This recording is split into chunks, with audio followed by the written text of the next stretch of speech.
Hello, hello, hello. So we had some fun news, okay? We have released a lot of the information for our rotary axis. You're really excited to start carving cylindrical objects with the Vortex, but you're also like, hey, I have the laser beam. Will it work with the Vortex? It will. There'll just be some caveats, and that's what we're figuring out. So today I'll show you that it does actually work and you can do projects with it. But then over the next month or two, that's where the caveats come in, where you might have a diameter, max diameter size. You might have other things that we need to work out before we can be like, hey, here's exactly how you use your laser and everything like that.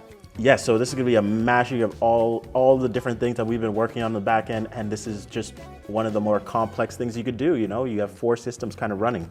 In my mind, this has the potential to be a very big product release, but you never know. It's all about building the fundamentals, and every prototype, every product idea I have, I think I get better with the guidance of Chris and Andy and all the other engineers and the operations people. I feel like I get better every time. Let's play with the laser and the Vortex. So guys, I was just playing with some test code. Why don't I show you guys how to use Lightburn and integrate that in with G-Sender and the Rotary. Chuck the Vortex setup if you have Lightburn and a laser and you want to do some cool stuff with that. If we go to Laser Tools at the top and we click on Rotary Setup, we have an option here, Chuck or Roller. We're going to click on Roller.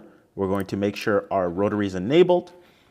We're going to, for now, click on the Y-axis. In the future, we might click on the A-axis, but for now, I know this works. Y-axis, 360 millimeters per rotation, because yeah, well, I won't even get into the software. I am not up to date enough to even explain the software end of things. But all I know is that we want 360, and then we want to put in the actual diameter of our workpiece. It'll auto-calculate our circumference to make sure that everything is good. Unlike the laser workflow or the roller workflow,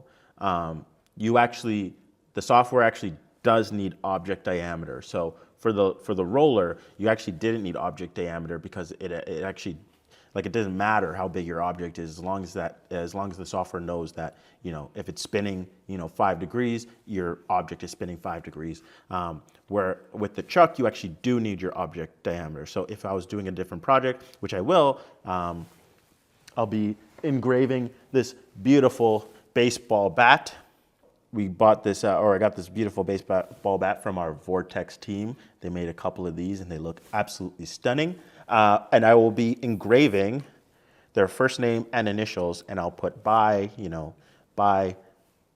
Daniel W. and Johan C. And just as a bit of an homage to the creators.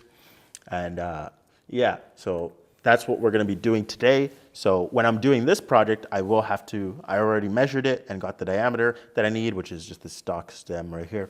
And then we'll be plugging that in. And that will be the only change that we need to make on Lightburn. I already have this code made, but again, I'll go over it one more time. If you want a shortcut to the Rotary, you can see this. You can see this little shortcut Rotary setup, and you can also see the green means it's enabled. If I disable this, enable Rotary, then everything will just be regular code, and you might run into issues later. But for now, we want to just make sure it's enabled, and we got all our inputs in. So 360, that'll be kind of default.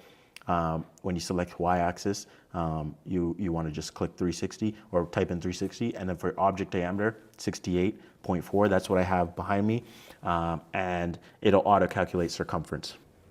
So I click OK. I do my settings like normal. So because it's wood, I'm just doing 25 millimeters per second and 100% power.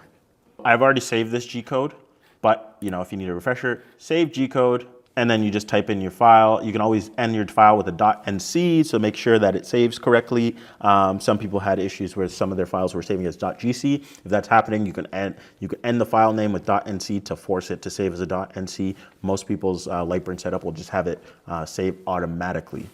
Let's go back to G-Sender, and we got our test code right here. So I'm gonna you would set this up just how you would regularly set up anything, and obviously there's going to be resources to come. There's going to be limitations with the laser as we're making custom brackets that you see here, and you could also see on the Vortex live stream. We have a custom bracket, and we'll be looking into that, and then we'll be giving you kind of the limitations. Obviously, because of the router mount, because of the actual router that's in it, you will have limitations on what size you can do and everything like that. But to make sure that your machine doesn't crash while you're running this, any of your code. But in order to zero it, we would essentially zero it using the Vortex, zero option and a bit and the router, and then we use the offset. We use the offset function in settings. If you have your offset settings correctly, then you can zero it how you would zero the Vortex project, but then switch it over to laser and it should offset correctly. Go to the new offset and boom, boom, boom, you are perfectly aligned for your project. And then you just have to, like a regular project, do your height, focus it, and then you're good to go. Obviously use a focus piece of material, a little scrap material, so you don't get dots on your actual project if you're actually doing like a final project or something that's going to actually be given as a gift or mounted, or your serious project. Just make sure you use a piece of scrap for focusing, just like all of our other projects for a regular laser. So the setup here is pretty much the same. Let me throw on my glasses, turn on my driver. So you would set it up just how you would normally set it up, make sure that you're in the right height, throw on the test function, focus the lens to make sure it's nice and sharp. I've already ran this file before, so I'm just gonna move it over. When I turn on the laser, it's good, we're focused, we're ready to start. Everything is zeroed, and I'm just gonna press start job, and you guys can watch it go.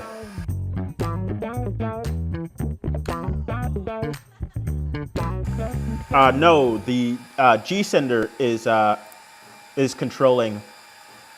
So obviously, if we were using the more up-to-date G sender, you will get a little tab here which you can control your Vortex directly. For me, I'm just using the Y-axis, but I'm going in millimeters where, on the updated software that you guys will get with your Vortex machine or your Vortex Rotary, you will have the option to use degrees, right, in a almost faux A-axis, and obviously in the future, when we get there in terms of controller and complete 4-axis control, then it will have to be A. And that's how you're controlling it, which is why they kind of preempted that in the software. Even though it's still kind of getting a Y command, it's still going to output the A command, and you're still going to be able to use degrees. All right, so now I'm going to set up a new project here, and then I'm going to have to reset the heights, make sure that nothing's going to crash into anything, create the new code, and then let's run that. All right, and then we'll call it a day. Quick release, which is so nice how easy that comes off, like how easy that comes off. And you can see right there, these were our earlier tests. Very nice, very clean. Obviously, you don't want to touch it, or after you touch it, you do want to be able to sand it. Chris actually gave me the tip. I think he found in a forum, or maybe one of you guys in our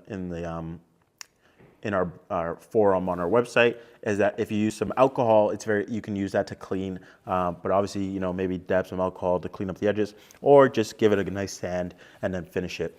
We'll be doing this end of the bat. So all I gotta do, slide this thing back.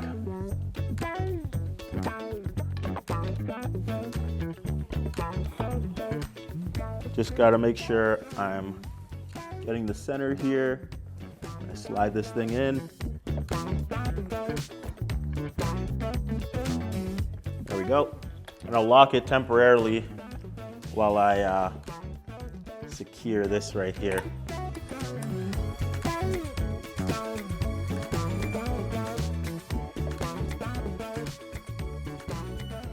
There we go. And we're all good. That's good right there in terms of the height. So the laser won't follow the taper, but I'm choosing the flattest piece, so it actually does flatten out right here. So if I was engraving the top end, which is more tapered, or if I was engraving closer to the tapered side of the bat, then you would either need something to angle it correctly, or you kind of just keep it in slightly of a range. Make sure your project's not too big. If it's too big, then obviously the top and the bottom is gonna have significant change. But if the change is not too much, it should look just about fine. If you guys have watched some of my earlier tutorials, you guys know how I focus things that I actually want. So I know this is 3 millimeters thick. I'm changing the Z move height. Each press will move by 3 millimeters. So first I'm zeroing it all at the correct height, and then I'm moving it up 3 millimeters. Then I'm setting focus here.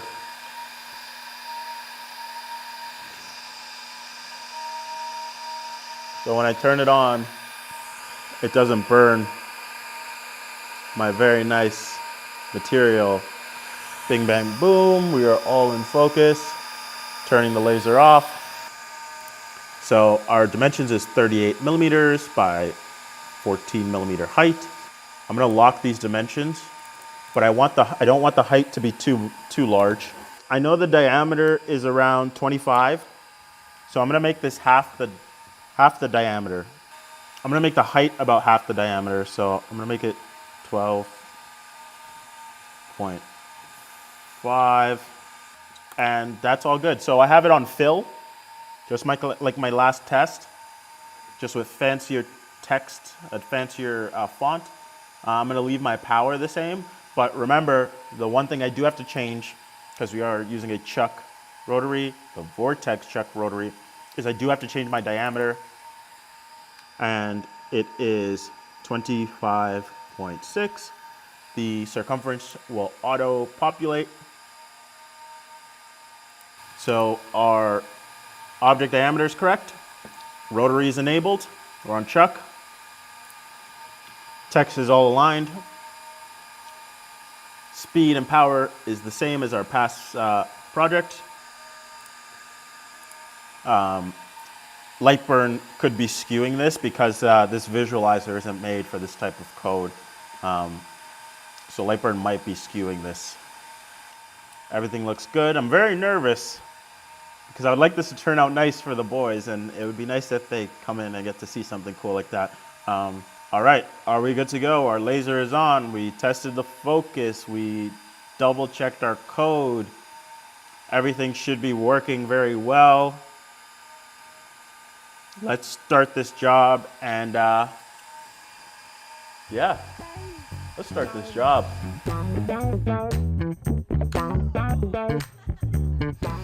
Oh, it looks really, really cool. It's very small, so it looks like a very nice accent piece, which is what I was kind of going for. I didn't want to just throw a giant, smiley face on a very cool baseball bat with our company name on it. But I do like just a little accent piece, just to remind the guys who made it that, they should be proud of what they did and what they were able to accomplish. And every time they see it, or if they gift it, or if we put it up for a display, they'll kind of know, just like as an artist signs his art, that that this was been made by them, and they can kind of hold that internally kind of forever, as a bit of pride there.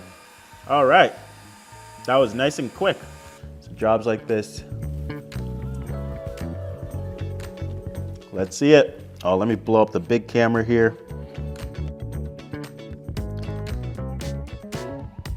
So Daniel W., Johan C. This is the bat that they made using the Vortex. They made the Vortex itself. They made this bat for you. And I'm just happy that I was able to add a little bit of something for them. Hopefully they take one each, because they did make two. So hopefully they take one each home as a bit of a display of the great work that they do, and that they continue to do, and that they have done for the company that is Sienci Labs. You guys have a great evening, night, afternoon, doesn't matter. Have a great one, and take care.